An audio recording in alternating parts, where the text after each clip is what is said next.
Hello everybody, my name is Marcia and this is Gather and Stitch. Today we'll be talking about the robes that I hacked for my daughter's wedding coming up the end of this month. And I have alluded to these robes in the past few vlogs I've done, and they're finished now. They are finished. So what I did was I ordered these robes off of Amazon, and they're a rayon spandex blend, and they're super soft. This is one of her colors for her wedding, like this deep forest green, which makes me laugh because when I got married in 1990, my colors were forest green and peach. So it's funny how things are cyclical, right? So anyway, I am gonna pop up a picture of the inspo robes that she fell in love with, or actually I fell in love with, and I showed her a picture and she was like, oh yeah, I love those. So I went on a hunt for this fringe, and I really wanted it to be longer and more dramatic, like in the inspo picture. But the longest I could find was this I think it's around 5.5 inches. This kind of, it's a cotton fringe, kind of a macrame look, I think. I don't know what it's called, but, and I sewed it around the cuffs and down the front.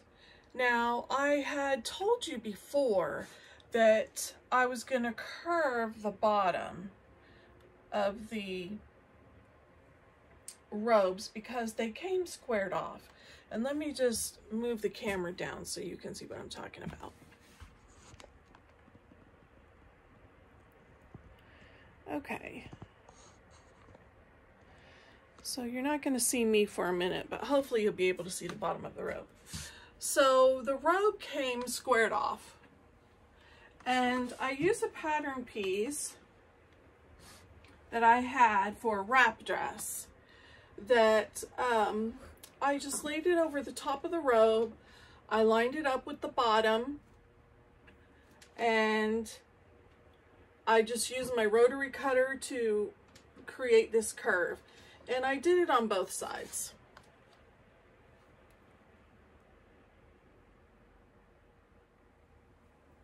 And then I just added the fringe all the way around. It was super easy. It didn't take me very long at all. It does use a lot of fringe. Let me just pan you up really quickly, or get you back to where you were. It doesn't take very long at all to do. Okay, I'm back, I think. It didn't take me very long at all to do, but it does take a lot of fringe.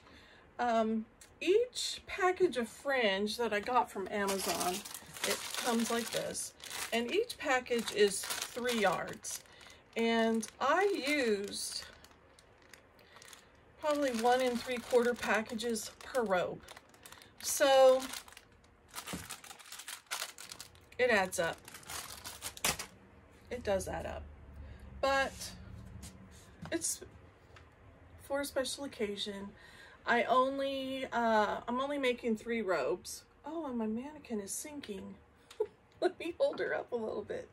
I'm only making 3 robes, one for me, one for my oldest daughter who's getting married, and one for my middle daughter, so who's her bridesmaid. So yeah, it's kind of a nice custom touch to her wedding, and I know that they can wear them over and over again. The fringe on the cuff, these sleeves are only like 3/4 sleeves. So the fringe on the cuff just comes to the wrist. So it's not covering the hand. So I don't think it's going to get in the way too much. I don't think it's going to be totally impractical. It may be a little impractical if, you know, you're trying to cook or something while wearing this, but it's not really what these robes are for.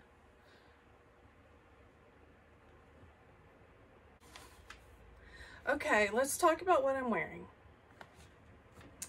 I told you I was going to make another McCall's 7969.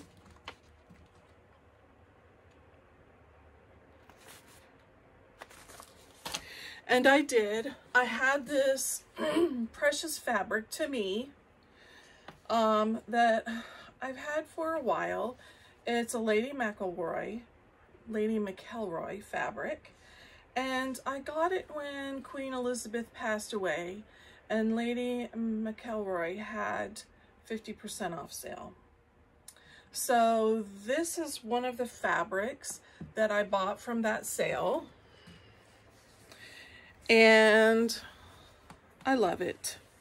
And I was waiting for, you know, whatever you wait for. It's different for all of us, isn't it?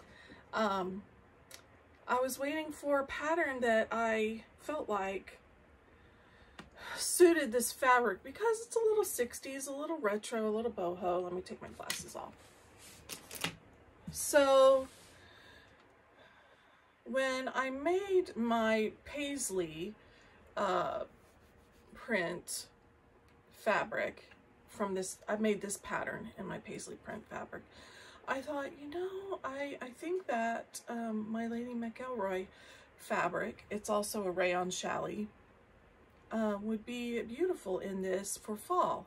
And so I'm going to enter this in the Precious Fabric Challenge that Whitney from Tomcat Stitchery is hosting, and I believe it goes throughout the month of September.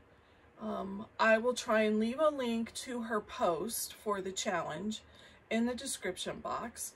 I don't want to mislead you by saying something that's not true about the challenge, but you can go over to her post and get all the details on that. But I think I'm going to be entering this in the challenge. It's still hot here. It's going to be in the 100s again next week. So, I won't be wearing pants or, you know, my fall clothes that I really, really want to wear, but that's just the nature of the beast, isn't it? You can't control the weather. But yeah, so I figured I could, once the weather started to cool down, I could put a cardigan over the top of this, and tights, and, you know, wear it until it got really too cold to wear a dress, which it does here in Oklahoma. But that's all I have for you today. It's short and sweet. That's all I have for you today. I hope you get some sewing done. I hope that your weather is cooling off and you're able to wear some of your fall clothes. And I will talk to you next week. Have a great day. Bye.